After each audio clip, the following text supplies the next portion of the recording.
Political news, sports news, crime news કે તમારા રાજ્યના સમાચાર, હવે દરેક ખબર પર રહેશે અમારી નજર. ગુજરાતનો સર્વશ્રેષ્ઠ ન્યૂઝ ચેનલ.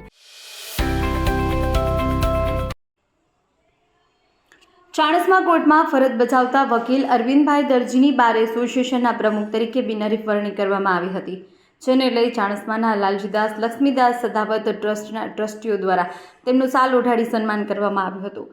આ અંગે ટ્રસ્ટી ઉમેશભાઈ પટેલે જણાવ્યું કે વકીલ અરવિંદભાઈ દરજી દ્વારા ચાણસ્માની કોઈપણ સંસ્થાની કોઈપણ કામગીરી બાબતે ચાર્જ લેતા નથી. આ અંગે વકીલ અરવિંદભાઈ દરજીએ તમામનો આભાર માન્યો હતો. જેનિશ કે પટેલ, પાટણ. દિવસ રવિવારના દિવસે અમારા અરવિંદભાઈ દરજી ચાણસ્મા બાર એસોસિએશન વકીલ મંડળના પ્રમુખ બન્યા. એ નિમિત્તે અમે લાલજીદાસ લક્ષ્મીદાસ સદાવત ટ્રસ્ટ તથા પરિવાર વતી એમનું આજે સન્માન કરીએ છીએ. અને અમારા અરવિંદભાઈ દરજી જે વકીલ છે તે કોઈપણ ટ્રસ્ટ હોય, ધર્માદુ ટ્રસ્ટ હોય, એ પછી જૈન ટ્રસ્ટ હોય, તમારું લાલજી લક્ષ્મીદાસ સદાવત ટ્રસ્ટ હોય કે કોઈપણ ટ્રસ્ટો હોય, એના કોઈપણ પ્રશ્નો હોય તો એ કોઈ દાડો પણ ફી લીધી નથી અને ફી લીધા વગર હંમેશા અમને મદદ કરતા રહ્યા છે.